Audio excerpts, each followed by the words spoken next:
Alors, bienvenue, c'est la première vidéo de ma chaîne, donc abonnez-vous. Si j'ai décidé de faire cette vidéo, c'est parce que j'avais besoin de parler, j'avais besoin de l'ouvrir. Si j'ai ouvert cette chaîne, même c'est parce que j'en avais besoin. Si vous n'avez vu aucun animé de cette vidéo, regardez-les. Regardez-les. La plupart des animés sont déjà connus pour la plupart d'entre vous, d'autres non.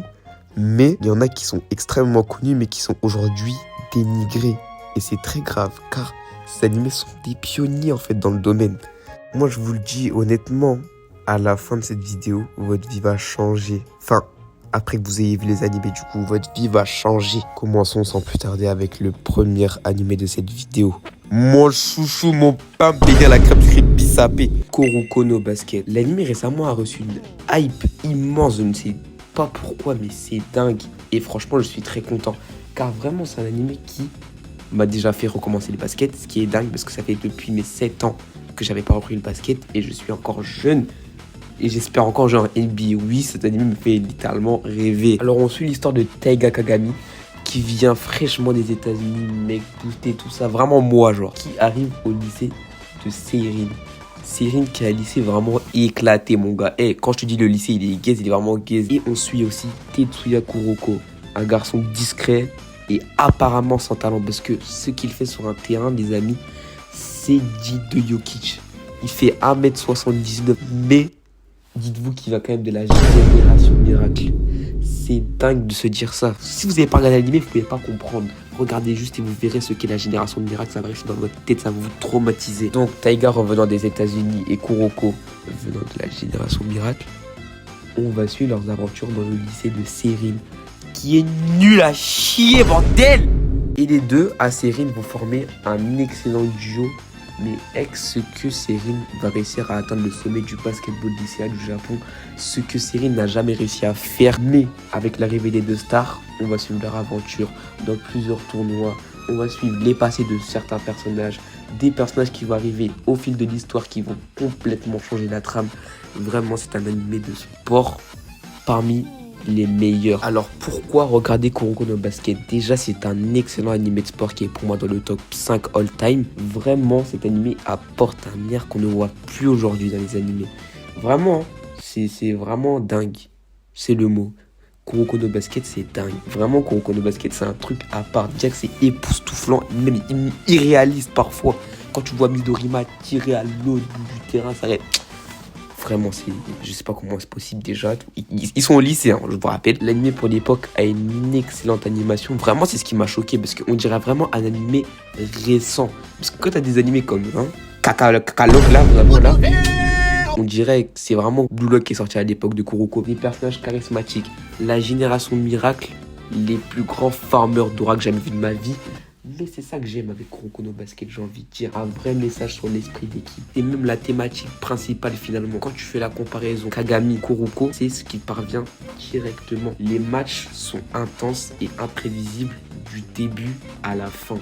Vraiment, devant les matchs, vous n'allez pas vous ennuyer. Il y a parfois des animés de sport où quand tu vas arriver dans le milieu du match, tu vas te rendre compte que c'est super long. On dirait que tu as regardé 3 matchs. En conclusion, Kuroko no Basket, c'est des personnages intéressants qui ont de l'aura. Akashi, du suspense du début à la fin, l'esprit d'équipe, l'amitié et le basket tout simplement. Alors ceux qui ont des a priori complètement négatifs sur les shoujo, je vous laisse une soirée sur Toradora, une seule. Votre avis va complètement changer. Revenez juste me voir, dites-moi votre avis. Venez dans ma secte des animés de romance. Vraiment, je n'ai vu trop. Mais Toradora est celui qui m'a le plus marqué et pour moi le meilleur shoujo. Et celui qui va vous introduire dans l'univers des shoujo. Ryuji Takasu est un lycéen gentil, calme et très ordonné. Mais on dirait pas du tout, on dirait juste un gros yakuza. Et de l'autre côté, contraste ahurissant. Taiga Asaka, une petite fille d'1m50. On dirait une poupée quand tu la vois. Mais mon Dieu, c'est le diable ou quoi?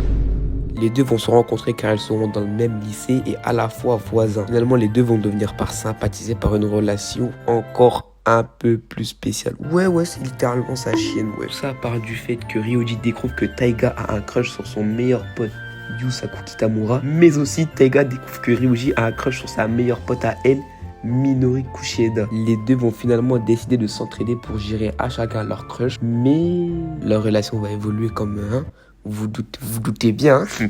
Vous savez, hein, l'évolution de leur relation est vraiment intéressante. L'évolution de l'amitié en amour de cet animé est beaucoup trop bien fait. L'évolution de Taiga et Ryuji au fil des épisodes est dingue. L'amour non réciproque et la complexité des sentiments sont aussi des thèmes évoqués qui contribuent à l'évolution des personnages, ce qui rend encore les personnages plus attachants qu'ils le sont de base. Et franchement, le duo Ryuji-Taiga, vraiment, que dire. Je kiffe le duo et la relation qu'ils entreprennent tout au long de l'anime, que ce soit la relation de maître et chien au début et la relation qu'ils entretiennent à la fin de l'anime. Pourquoi devriez-vous voir cet anime? Si vous n'avez jamais regardé de shoujo de votre vie, sortez de votre zone de confort, sortez de votre grotte et aventurez-vous là-dedans. Vraiment, c'est incroyable. Regardez Toradora, vraiment votre avis va vraiment changer. Que vous soyez un homme ou une femme, ça ne veut vraiment rien dire. Si vous êtes déjà dans le domaine des shoujo et que vous êtes adepte de cela, allez-y. C'est vraiment pas un triangle amoureux cliché ou des personnages dans un harem bizarre, sexualisation des personnages, non, vraiment pas de fanservice, rien de tout ça. C'est humain comme animé, vraiment, c'est une expérience à vivre. Vraiment, Toradora, c'est une expérience, vraiment, je vous conseille, allez-y, foncez. L'animé est drôle, l'animé est marquant, l'animé est profond, vraiment humain. Vous pouvez facilement vous reconnaître dans les personnages de l'œuvre, que ce soit les personnages principaux ou aussi les personnages secondaires, car vraiment l'anime a des excellents personnages secondaires. C'est un aspect qui est vraiment oublié sur les animés actuels, j'ai envie de dire. Et c'est ça que j'aime avec Toradora. Vraiment, les personnages sont touchants, tous, chacun de leur manière. Certains peuvent vous énerver, mais il y en aura forcément qui vont vous plaire. L'humour est également à souligner aussi dans l'anime. Vraiment, l'anime est drôle.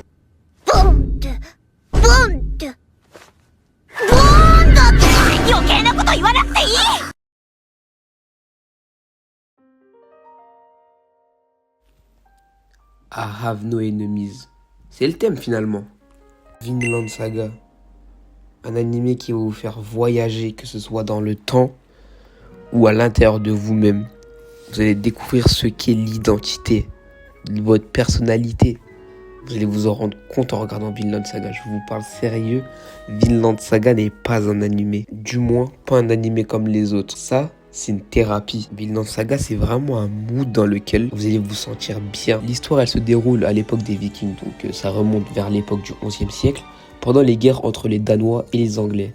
On suit Thorfinn, un jeune garçon islandais qui idolâtre son père Thor, un ancien guerrier légendaire, ayant abandonné pour vivre en paix la guerre dans laquelle il ne trouvait aucun plaisir. Mais tout bascule quand Thor est trahi et tué par un mercenaire qui s'appelle Asela. Déchiré par la haine, Thorfinn rejoint le groupe du mercenaire en question, pas pour devenir un des leurs, mais le buter et venger son daron, parce que c'est dingue, il a vu son père mourir devant ses yeux. Thorfinn, ce n'était plus la même personne après ça. Regardez ses yeux, s'il vous plaît. C'est pas celle d'un garçon, vraiment. Ce n'était plus un garçon, c'était plus un enfant à ce moment-là. Au fil des années que Thorfinn grandit sur les champs de bataille aux côtés de ce mercenaire-ci, hanté par la colère et la solitude, mais dans ce monde brutal où la guerre fait rage, il va peu à peu se remettre en question sur le sens de la vie, de la vengeance, de la force et ce qu'est la liberté intérieure et la liberté en général. Vinland Saga est un animé à se faire obligatoirement si vous kiffez les animés. Il convient à tous, vraiment, allez-y, foncez. Un animé qui aborde la vengeance et ses conséquences, la guerre, l'identité, l'honneur et le pacifisme. Vraiment, c'est un animé qui sort vraiment du lot et qui vraiment en fait un animé obligatoire à voir. Vraiment, ça peut vraiment vous faire sortir de votre zone de confort, ou pas tellement encore, on reste quand même sur un shonen, mais c'est vraiment un animé qui va vous changer et qui change de d'habitude. Le Vinland, un havre de paix dans un monde ravagé par la guerre, la haine, l'esclavage et la vengeance, représente le rêve d'utopie du personnage par lequel est porté Thorfinn. Le rêve du Vinland par lequel Thorfinn est animé est finalement la conclusion de ce qu'il mérite, ayant passé par les pires choses qu'un être humain puisse voir, puisse faire. La symbolique d'évolution intérieure du personnage dans l'anime est vraiment maîtrisée de fond en comble. Au départ, Thorfinn, c'est vraiment un mec qui pense qu'à buter pour arriver à ses fins. Et finalement, il se reconstruit, mais pas en tuant, mais en refusant de tuer. Thorfinn ne tue plus, alors que c'était seulement son seul passe-temps dans la vie. Le Vinland devient alors le nouveau sens de sa vie. Il ne veut plus détruire, mais reconstruire. Et n'oubliez pas, vous n'avez pas d'ennemis. You have no enemies. Bah voilà les gars, c'est la fin de la vidéo. Je voulais pas faire trop long pour une première vidéo. Je voulais vraiment expérimenter et voir si la vidéo allait quand même marcher. Avoir des retours qui soient positifs ou négatifs, on prend pour m'améliorer. J'espère en tout cas que vous avez trouvé le pourquoi de vous avez cliqué sur ma vidéo et que je vous aurai rendu service du profond de moi. N'hésite pas à t'abonner, à liker. Si vous aimez le contenu, forcément je vais en refaire. Laissez des avis, vraiment c'est important en commentaire pour m'améliorer parce que je sais que c'est pas parfait. Et bon bah les gars, on se répète hein.